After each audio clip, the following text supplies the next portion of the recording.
करके सारा श्री हरि ने दाऊक सब कुछ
दिखाए फिर भी चीर न दिए कन्हैया। कहने लगे वो फिर समझाए तुमने जो अपराध किया है, प्रायश्चित का एक उपाय हाथ जोड़कर माथा लगा लो। देता हूं मैं चीर गिराए लगी सोचने सारी गोपियां, दूजा नहीं है कोई उपाय। बारी बारी बाहर निकली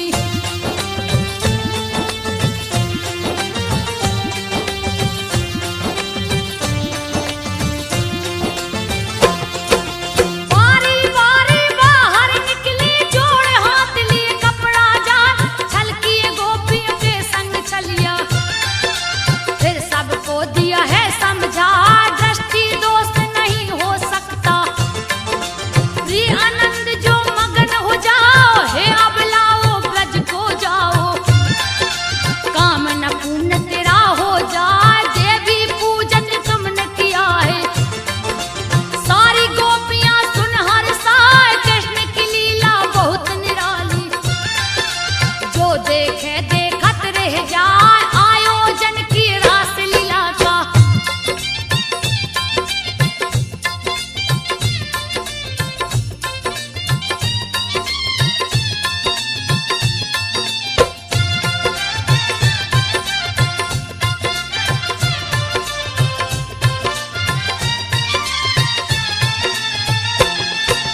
आयोजन की रास लीला का सभी देवी स्त्री संग आए, नवमंडल पे बजा नगाड़ा। सारे देवगण फूल बरसाए, सजा चबूतरा रस मंडल का। अति सुंदर है रहो दिखाए, नाचत नाचत थकी गोपियां। सुध बुध सवाई गई है भुलाए, कोई भुजा कोई ओठ को चूमे, कोई कंधा से कंधा मिलाए, झूमे झूमे संग राधा नाचे। कृष्ण जी बंसी रहे बजाए, राधा संग सखियों को लेकर।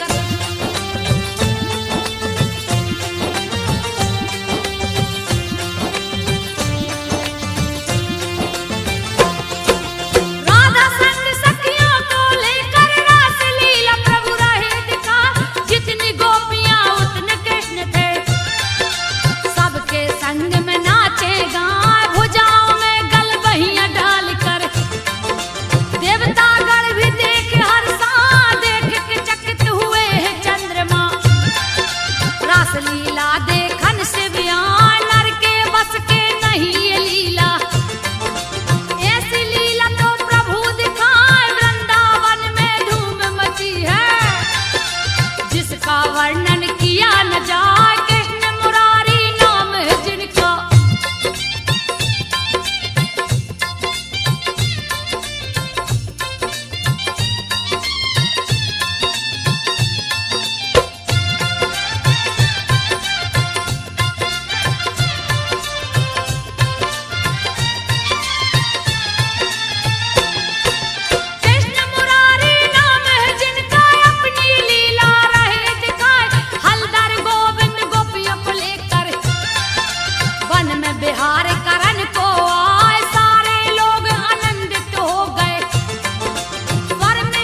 धड़ से धूंगा उड़ाए, कंस ने नारद को रोका है।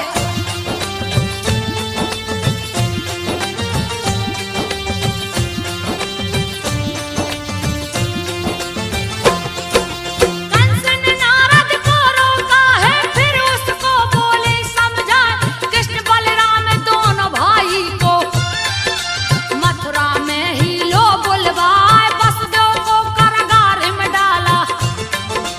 कैसी दैत्य को लिया बुलाए, जा बलराम श्री कृष्ण को मारो।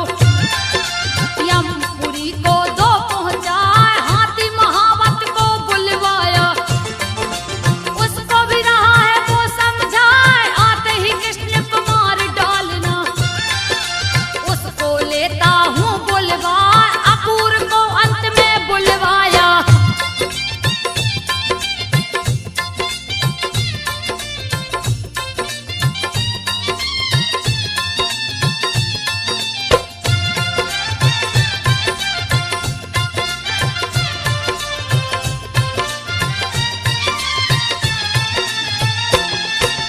अक्रूर को अंत में बुलवाया, बहुविधि कंस रहा समझाए, मैं कर रहा हूँ भव्य आयोजन।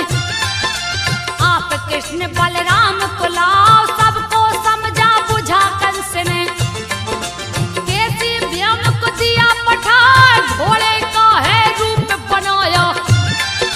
रहा अति विकराल दिखाए, वृंदावन में आ पहुंचाए। दिया भारी उत्पात मचाए, हिनहिनाने लगा बड़ी जोर से।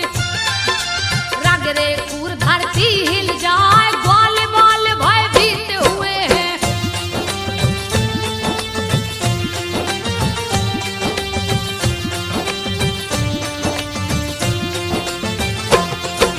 ग्वाल बाल भयभीत हुए हैं, सभी कृष्ण को रहे गोहराए।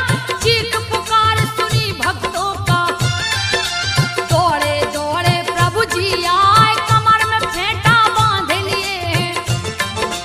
कैसी व्योम से गए टकराए, मुंह फैला कर कैसी टूटा।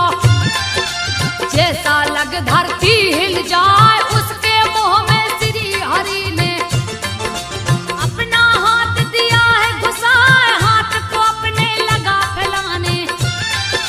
कैसी तड़प तड़प मर जाए, कैसी को प्रभु मार गिराया।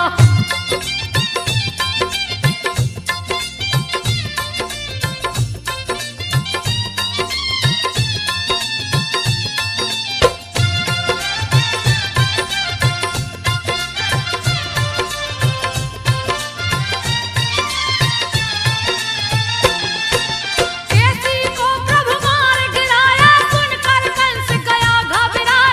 व्योमासुर को उसने बुलाया, जान से मार दो कृष्ण को जाए। व्योमासुर चला शीश झुका के, वृंदावन में पहुंचा जाए, बालक का वह रूप बना के। श्री कृष्ण से बोला जाए, मुझको अपने साथ खिलाओ। श्री कृष्ण जी हैं मुस्कान, मन की मुरादें पूरी कर लो। व्योमासुर गौ संग खिलाए, शुरू हुआ खेल भेड़ भेड़ियों का।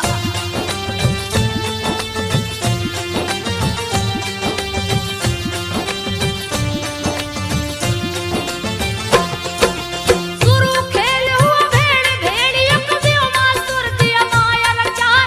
एक एक करके ग्वाल बाल को गुफा के अंदर दिया छुपा, बंद कर दिया द्वार गुफा का। दिया खेल में सबको हराए, श्री कृष्ण को देख अकेला। भेड़िया का लिया रूप बनाए, श्री कृष्ण के ऊपर झपटा। प्रभु पकड़ कर गला दबाए, पटक दिए धरती के ऊपर। प्राण पखेड़ू दिए उड़ाए, ग्वाल वाल को जाके छुड़ाया।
मौत की नींद सुला, उस पे दोनों दांत तोड़ के प्रभु ने हाथ में लिए उठाए, रंग भूमि में जा पहुंचे।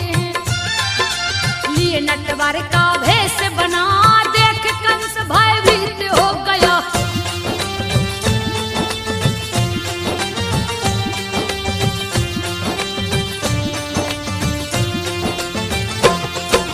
देख कंस भयभीत हो गया, मल्लों से बोला किसे आए, चारों तरफ से घेर लो इनको, मेरे सामने से दो हटाए। चाणूर भिड़ गया शाम से आके, कंस का जो भाई कहला, जो था अति महाबलशाली, काल भी उसको देख डरा। श्री हरि ने उस पटक के मारा, फिर भी नहार मानने पाए। श्री हरि ने तब क्रोधित होकर यमपुरी को दिया पहुंचा, जैसे ही चाणूर मरा है।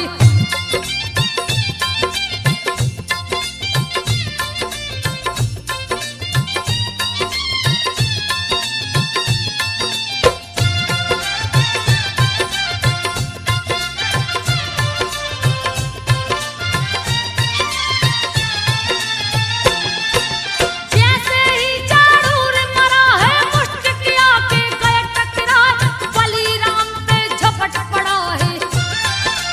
बलिराम गए क्रोध में आए, पटक पटक मुष्टिक को मारे, फिर भी तनक नहीं घबराए। बच्चों से युवा भिड़ गए, रहा असंगत युद्ध दिखा, अधर अनीति अत्याचार का युद्ध दिया है शुरू करवाए। मथुरा नगर में मची तबाही, कंस रहा डर से घबराए, मथुरा नगर में मची तबाही।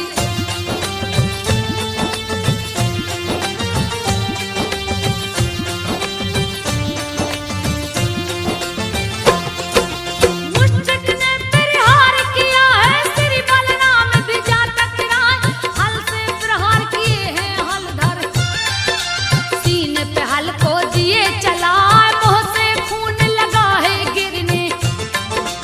धरती तल पे गिर छपटा, वैसे गिरा है मुष्टिक जैसे, पवन वेग से पेड़ गिर जाए, गहने बाल बिखर गई माला, गिर के धरती पर चिल्लाए, पैर से उसका सीना दबा के प्राण पखेरु दिए उड़ाए। उसी समय आ पहुंचा सल्लेह,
पर उठा के दिए घुमा घुमा के धरती पर पटके कंस ने प्राण को दिया गवाए अंत कर दिया है पापी को देवता फूल रहे बरसाए कंस कुमार मथुरा का राजा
गया क्रोध में अति वीर वो पराक्रमी था मगध का जो राजा कहलाए मगध से जब वो गदा फेंकता मथुरा में गिरता था जाए ससुर कंस का जो है लगता दल बल अपना लिया सजाए घेर लिया मथुरा नगरी को किसी को कुछ भी समझ नहीं आया सारे देवता सोच में पड़ गए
मेरी बात को ध्यान लगा, चिट्ठी में की सारी बातें उग्रसेन को दिए सुनाए। उग्रसेन ले आदेश प्रभु का, दल वाले अपना लिए सजा, रथ में 4 अश्व जोत के, सारथी रथ को लिया सजा।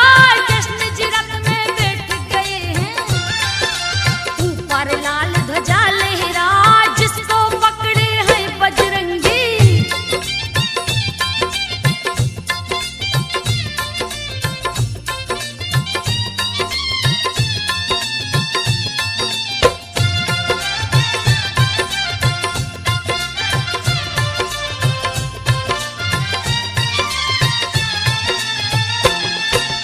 जिसको पकड़े हैं बजरंगी, सारी सेना पीछे से आए, श्री बलराम भी निकल पड़े हैं। कुंडिनपुर में गए समाज, जरासंध शिशुपाल भी पहुंचे, अपनी अपनी सेना सजा, वीरों से भर गई है नगरी। तरह तरह के वीर दिखा, सखियों को लिए संग रुक्मणी, पार्वती पूजन को जा, लक्ष्मी जैसा रूप मनोहर, जिसको देख के सभी लुभाए, पार्वती के मंदिर जाकर।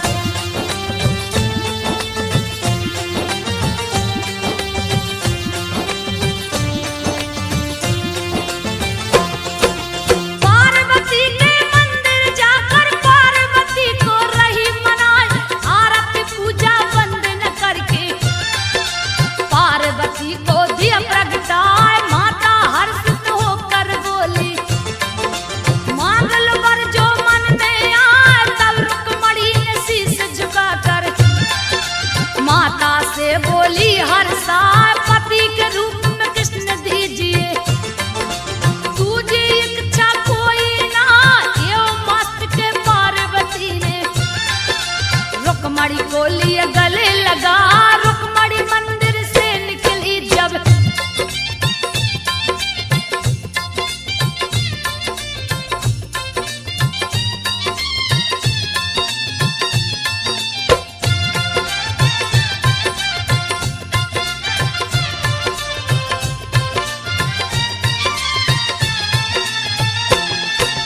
रुक्मणी मंदिर से निकली है, तरह तरह के वीर दिखा, रथ घोड़े और पैदल सैनिक, जगह जगह के राजा आए, रुक्मणी को सब देख रहे हैं।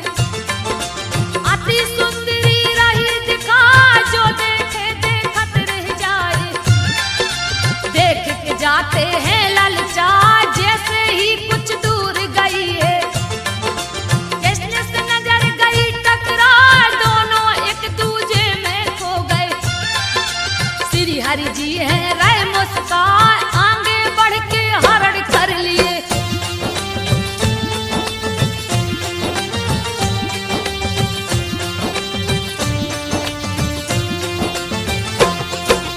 आगे बढ़ के हरण कर लिए, रुक्मणी को है लिए उठाए, अपनी सेना बीच ले जाओ कर, संग में रथ पे लिए बिठाए। उनके पीछे हैं बलराम जी, जिनको देख के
सब रहे मनाए, चारों तरफ निमंत्रण भेजा। सगे संबंधी लिए बुलवाए, ब्राह्मण को आसन पे बैठा के पूजा पाठ रहे करवाए। गोपियां मंगल गान सुनाती, रोहिणी टहल रही है बजाए, सभी भोजन करने में मगन थे। सकटा सुर गया घर में समाए, कृष्ण जी अंगूठा मुंह में चूसे।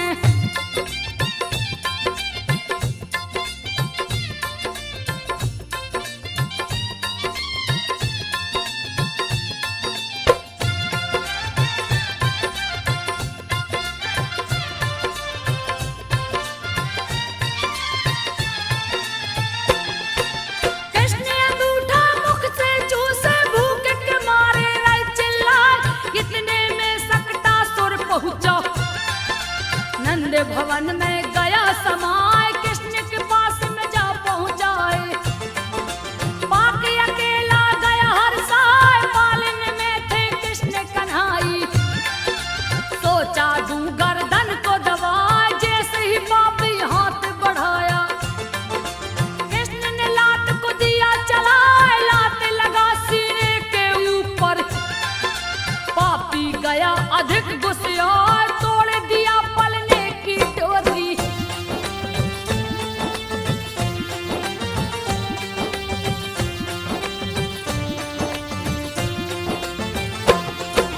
तोड़ दिया पलने की डोरी। कृष्ण को हाथ में लिया उठाए, जैसे ही गर्दन दाब न चाहा। प्रभु जी गए क्रोध में आए, पकड़ लिए सकटा का गर्दन। दर्द के मारे रह चिल्लाए, हरि का पैर पकड़ के खींचा। फिर भी हरि नहीं हिलने पाए, देख के बैरी का दुस्साहस। प्रभु ने मुक्का दिया चलाए, जाके लगा मस्तक के ऊपर। दिए बैरी को स्वर्ग पठाए, सकटा सूर की मौत को सुन के।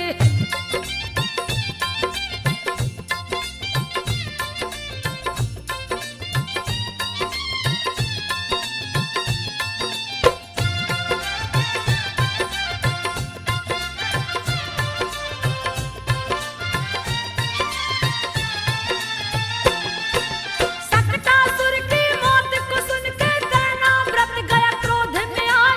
सकटासुर का भाई लगता, कृष्ण से आके गए टकराए। छीन लिया दसदा की गोद से, दिन को दिया है रात बनाए। छाया चारों ओर अंधेरा, यशोदा जी कुछ समझ न पाए। लेके उड़ा है आकाश मार्ग में, बैरी जोर रहा अजमाए। पटक दिए धरती पे उसको, दिए मौत की नींद सुलाए। घुटनों के बल प्रभु चलते हैं,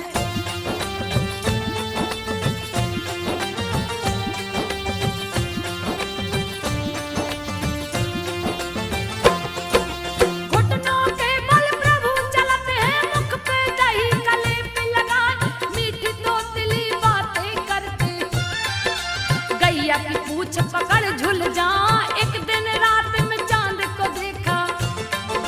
यशोदा से बोले झुंझलाए, माता मुझको चंदा मंगा दो। कितना सुंदर रहा दिखाए, सुन के बातें श्री हरि की। चंदा मन ही मन मुस्काए, पानी परात में भर के लाई।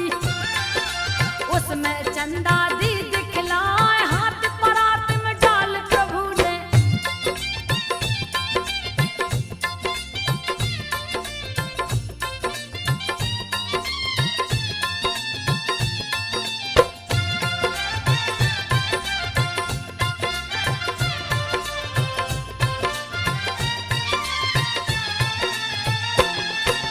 हाथ परात में डाल प्रभु ने, पानी को तब दिया हिला।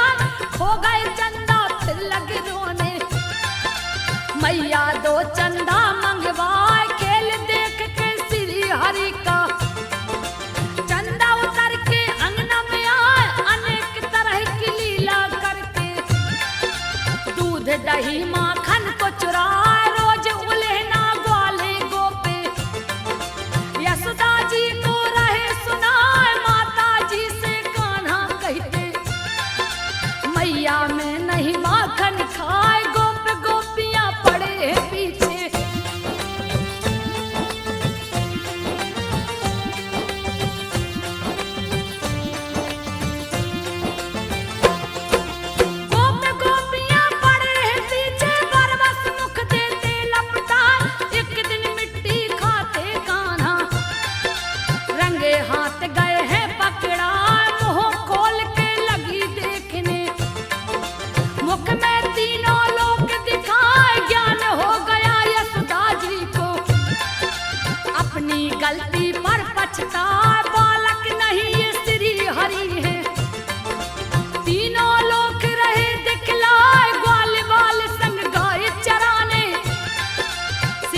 वन उपवन में जाए, क्रोधित कंस ने बकासुर को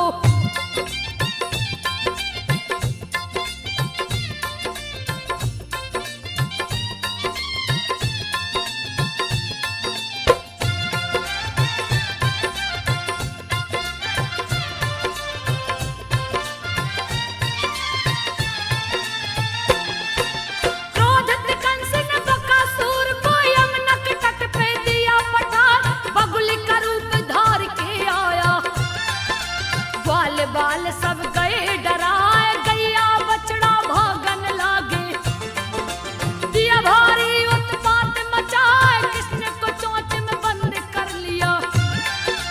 बाल बाल सब गए घबराए, मुख के भीतर बड़े हो गए, पांव तले दिए चोंच दबाए, बकासुर का वध कर डाला। कंस भी भय से गया घबराए, क्रोधी कंस ने अघासुर को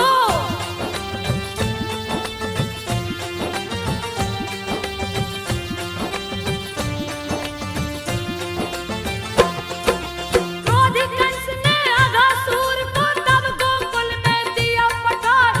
अघासुर ने सांस को खींचा, ग्वाल बाल गए मुख में समाए, देख के व्याकुल ग्वाल बाल को कृष्ण रूप लिए बेहद बनाए, पेट फट गया अघासुर का, दर्द के मारे रह चिल्लाए, अघासुर का वध कर डाला।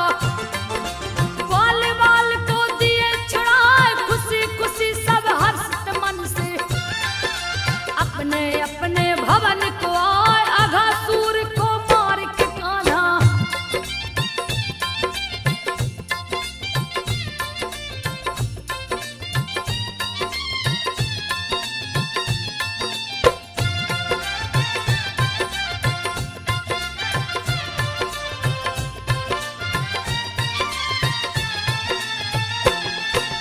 अघासुर का वध कर डाला, आसन यमुना तट पे लगाए, मित्रों संग जलपान करते, गैया बछड़े गए भुलाए, ब्रह्मा ने लिया कठिन परीक्षा, सखा सहित लिए सब कुछ चुराए, ब्रह्मा ने सबका हरण कर लिया।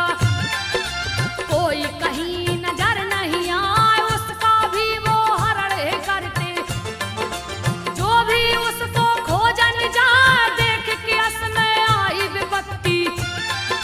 ग्वाल बाल सब गए घबराए, दिव्य दृष्टि से कृष्ण ने देखा,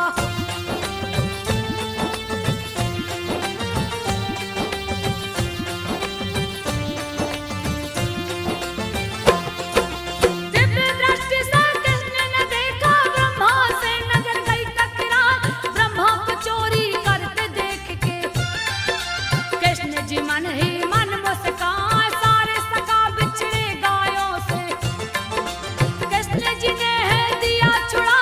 दूसरी बार जब ब्रह्मा जी ने सोचा सभी को फिर से चुराए, गैया बछड़ा नजर न आए, कृष्ण कृष्ण नाए दिखलाए, चारों तरफ ही कृष्ण भरे, जिनकी गिनती की नहीं जाए, ओठ पे मुरली को रख कर प्रभु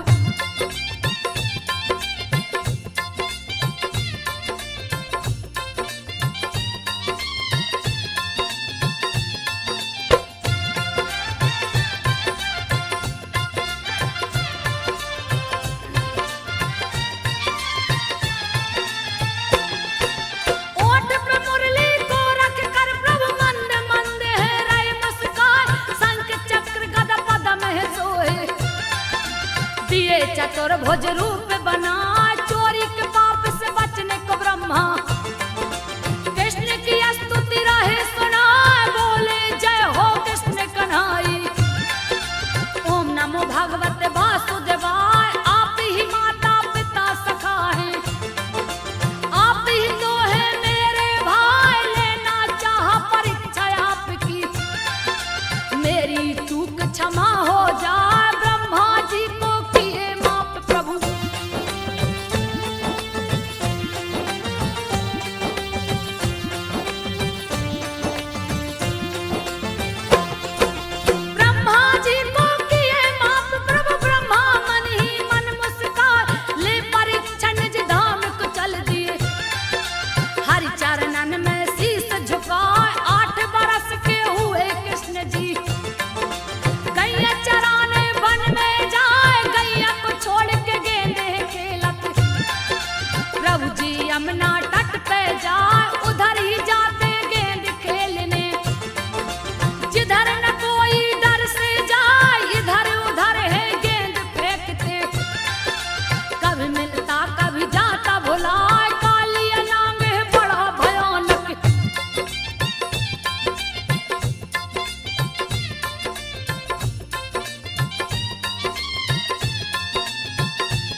रावण छलांग लगाए, कालिया के फन से कृष्ण कनाई, सीधे जाके गए टकराए, क्रोध में कालिया नांग दौड़ा, संजो बघेल कृष्ण लीला गा